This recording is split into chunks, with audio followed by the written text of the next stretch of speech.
이삭을 제물로 드렸어요. 우리 친구들이 가장 아끼는 물건에는 어떤 것이 있을까요? 그래요. 선생님도 친구들처럼 가장 아끼는 선생님만의 보물이 있어요. 그런데 만약 하나님을 위해서 친구들이 가장 아끼는 보물을 내놓으라고 하면 그렇게 할 수 있을까요? 오늘 성경 말씀에는 가장 소중한 것을 하나님께 드린 이야기가 나와요. 자, 말씀 읽고 한번 이야기를 들어볼까요? 여호와의 사자가 하늘에서부터 그를 불러 이르시되 아브라함아 아브라함아 하시는지라. 아브라함이 이르되 내가 여기 있나이다 하매 사자가 이르시되 그 아이에게 내 손을 대지 말라. 그에게 아무 일도 하지 말라.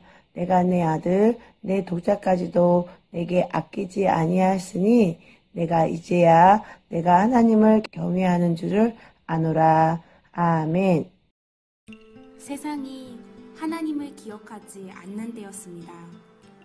하나님은 에덴에서 추방된 인간을 위한 계획을 이루시기 위하여 아브라함이라는 사람을 선택하셨습니다. 아브라함의 아버지는 갈대아 우르를 떠나서 하란에 도착해서 살고 있었습니다. 아브라함이 75세가 되었을 때 아버지가 하란에서 돌아가셨습니다. 그때 하나님께서 아브라함에게 나타나셔서 말씀하셨습니다. 너는 내 고향 집을 떠나 내가 지시하는 땅으로 가거라. 내가 너를 축복하여 내 이름을 유명하게 하고 큰 민족이 되게 해주겠다. 모든 민족이 너 때문에 복을 받게 될 것이라. 아브라함의 아내 사라는 문 밖에서 그 이야기를 듣다가 그만 웃고 말았습니다. 나는 할머니인데 어떻게 아기를 낳을 수 있을까요? 그러나 하나님은 그에게 아들을 주시겠다고 약속하셨습니다. 아브라함은 사라와 함께 가나안으로 이사를 했습니다.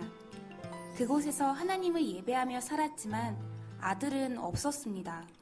그러나 아브라함은 약속을 믿고 기다렸습니다. 하나님은 아브라함이 100살이 되었을 때 그의 아내 사라를 통해서 약속해 주셨던 귀한 아들을 주셨습니다. 아브라함은 100살에 주신 아들에게 웃음의 아들이라는 뜻으로 이삭이라고 이름을 붙여 주었습니다. 이삭은 씩씩하게 자랐습니다. 어느 날 하나님은 아브라함을 시험하시려고 아브라함을 부르셨습니다. 아브라함아, 아브라함아, 내가 가장 사랑하는 독자 이삭을 데리고 내가 지시하는 산으로 가거라. 거기서 이삭을 희생제물로 나에게 드려라. 믿을 수 없는 끔찍한 일이었습니다. 하나님께 이삭을 바치려면 아들 이삭을 죽여야만 했습니다. 아브라함은 너무 슬펐습니다. 아브라함이 살았던 때에는 하나님께 예배하기 위해서 동물을 잡아서 불에 태워야 했습니다. 아브라함이 하나님께 제사를 하려면 이삭을 죽여야 하는데 어쩌죠?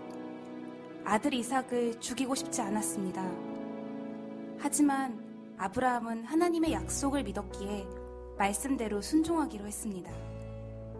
다음 날 새벽, 아브라함은 일찍 일어나 나귀의 안장을 채웠습니다.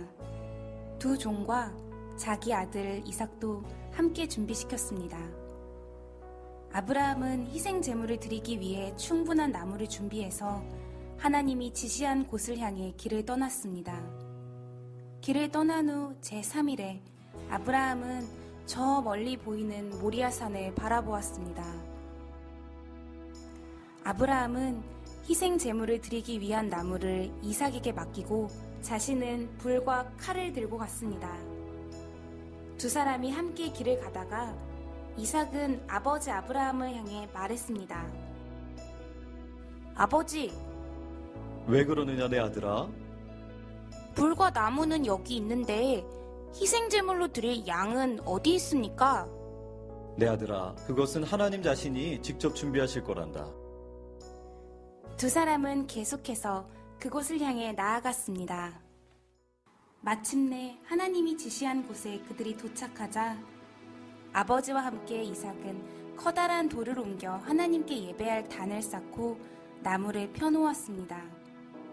아브라함은 하나님의 명령대로 이삭을 붙잡아 묶어서 제단 위에 올려놓았습니다. 아버지의 사랑을 알기에 이삭도 가만히 있었습니다. 어떻게 될까요? 하나님이 주신 이삭이 이대로 죽게 될까요? 아브라함은 하나밖에 없는 그의 아들을 죽이려고 칼을 든 손에 높이 찍혀들었습니다. 그때였습니다. 갑자기 하늘에서 하나님의 사자가 급하게 아브라함을 불렀습니다. 아브라함아, 아브라함아, 너의 아들 이삭을 해치지 말아라. 그 아이의 털끝 하나라도 다치게 하지 말아라. 네가 너의 독자 이삭조차도 내게 아끼지 않았으니 이제 진실로 네가 나 하나님을 경외하는 줄을 알았다. 아브라함아, 내가 너에게 큰 복을 주고 또 큰 민족의 아버지가 되게 할 것이다. 아브라함이 주변을 둘러보니 순양 한 마리가 숲풀 덤불에 뿔이 걸려 있었습니다. 하나님께서 준비해 주셨습니다. 아브라함은 기쁨과 감사로 그 양을 잡아 자신의 아들 이삭 대신 희생제물로 하나님께 드렸습니다. 그리고 하나님은 아브라함에게 또다시 약속하셨습니다. 그래서 아브라함은 그곳 이름을 하나님께서 예비하셨다라는 의미로 여호와 이레라고 불렀습니다.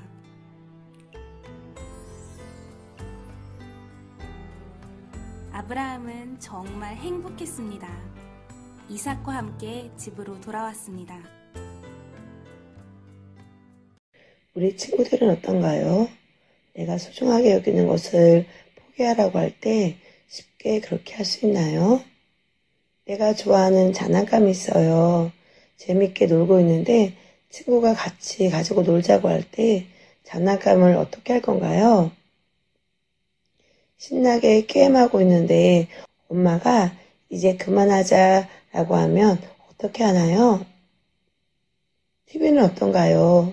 내가 제일 좋아하는 것을 보고 있는데 아빠가 그만 보자 하시면 바로 순종할 수 있나요? 하나님의 말씀에, 부모님의 말씀에 네 하고 순종하는 우리 유아부 친구들이 되기로 약속해요. 우리 두 손 모아 기도해요. 하나님, 우리도 아브라함처럼 하나님을 많이 사랑하는 아이가 되게 해주세요. 하나님 말씀에, 부모님 말씀에 네 순종하는 이번 한 주간이 될 수 있도록 지금 저희들을 도와주세요. 예수님의 이름으로 기도합니다. 아멘. 내가 너의 큰 민족을 이루고 내게 복을 주는 이름을 장대하게 하리니 넌 복이 되지라. 창세기 12장이 재밌음. 내가 너도 큰 민족을 이루고 내가 복을 주는